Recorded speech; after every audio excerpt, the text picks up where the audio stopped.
Communauté Shalom, bonjour.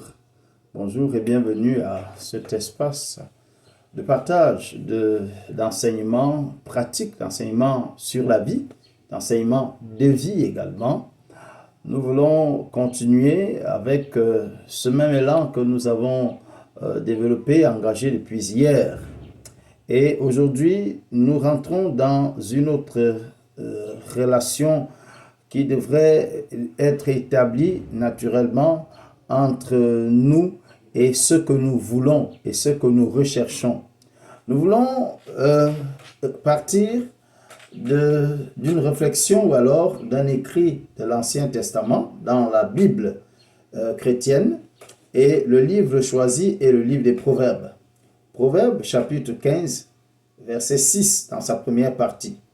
Proverbes chapitre 15, verset 6 dans sa première partie. Cet extrait du verset 6 nous dit ceci: il y a une grande abondance dans la maison du juste. Il y a une grande abondance dans la maison du juste. On peut se poser un certain nombre de questions pour comprendre cet extrait. On peut se poser un certain nombre de questions pour le saisir véritablement. Nous voulons le saisir à partir de la thématique suivante. Ne te contente pas du peu quand tu peux avoir plus. Ne te contente pas du peu quand tu peux avoir plus. D'ailleurs, qui a dit qu'il fallait se contenter de très peu dans la vie? Qui t'a dit qu'il fallait se contenter d'une chose, une seule, alors que la vie nous propose plusieurs autres? Il y a une grande abondance dans la maison du juste. L'idée de l'abondance renvoie à une pluralité de faits. Elle implique qu'on peut avoir plusieurs choses à la fois. Or, la plupart du temps, le conseil que ceux qui se disent sages te donnent autour de toi est le suivant: contente-toi d'une seule chose, une seule chose te suffit, ne cherche pas trop. Voici ce que nous pouvons retenir aujourd'hui. Nos vies sont certes faites de choix, qu'ils soient faciles ou non, ça c'est une réalité, tout le monde le sait. Mais cela ne veut pas dire qu'il faut se contenter d'une chose seulement. Un entrepreneur a dit un jour à un jeune homme qui allait le rencontrer pour apprendre de son parcours: quand j'ai commencé, mon fils, je devais avoir à peu près ton âge, 25 ans, quelque chose comme ça. Les gens passaient leur temps à me dire ce que je pouvais faire ou ne pas faire. Ils disaient que je ne pouvais pas être dans l'hôtellerie et dans la restauration d'art, avoir une compagnie aérienne, une compagnie maritime, avoir du succès en amour et dans les affaires. Et pourtant, juge par toi-même. Je suis dans tous ces secteurs d'activité et j'en prospecte même encore. Alors, nous pouvons comprendre à partir de cette expérience ou de ce récit de cet homme d'affaires qu'il ne faut jamais se contenter d'une seule chose quand on peut avoir plusieurs. Ne vous contentez jamais d'une seule chose quand vous pouvez avoir plus. C'est ça le secret de la vie. C'est ça le secret de tous ceux qui réussissent. Dans la maison du juste, a dit le livre des Proverbes, il y a une grande abondance, pas une singularité. Alors, continuez à l'entrepreneur. Si nous continuons dans cet échange entre l'entrepreneur et le jeune homme qui allait le voir, l'entrepreneur a continué en disant: je vais te donner deux petits conseils. Tout d'abord, ne les écoute jamais. Ne les écoute jamais. N'écoute jamais ceux qui te disent que tu ne peux pas avoir toutes ces choses. Tous ces gens ont échoué et pensent que tu échoueras à ton tour à un moment ou à un autre, et par-dessus le marché, ils essayent de t'en convaincre. Tu n'es pas eux. Je voudrais que nous prenions ce conseil-là et que nous l'intégrions. Je voudrais te le donner aussi aujourd'hui. N'écoute jamais, n'écoute au grand jamais ceux qui te disent que tu ne peux pas avoir tout ce que tu veux dans la vie. Tous ces gens qui te le disent sont des gens qui ont échoué et ils pensent que toi aussi tu vas échouer à ton tour.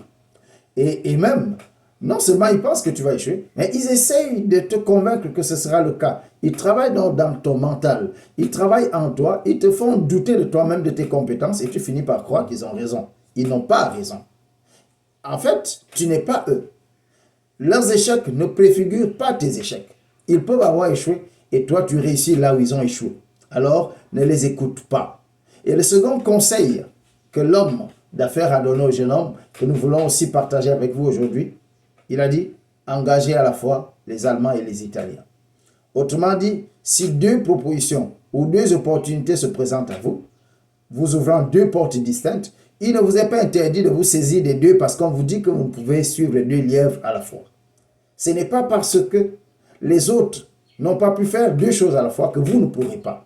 Je voudrais même vous dire quelque chose. C'est que les lois du management ont évolué aujourd'hui. Alors, ne laissez pas filer cette autre opportunité parce qu'on vous dit concentrez-vous sur une seule.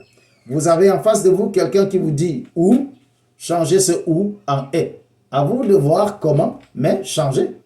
À vous de trouver les moyens. Alors ne laissez pas ceux qui ont échoué prendre le contrôle de vos vies. Ne les laissez pas vous dicter vos chemins. Ne laisse pas celui qui a été là avant toi et qui a échoué te dire ce que tu dois faire. Tu n'es pas lui. Il n'est pas toi. Ses échecs ne sont pas tes échecs.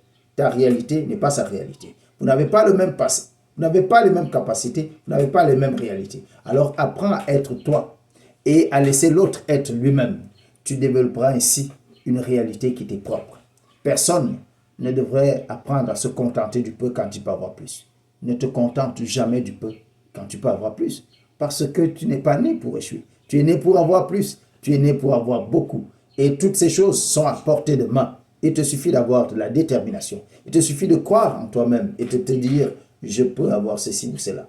Ce qui a été vrai hier s'avère généralement l'erreur d'aujourd'hui. Alors qui te dit que parce que les autres n'ont pas pu suivre 2 livres à la fois, tu ne pourras pas.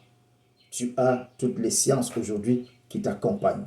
Alors développe cette autre chose, cette autre réalité et deviens le maître de ta vie. Sois le véritable maître de ta vie. C'est pour cela que le Seigneur t'a créé.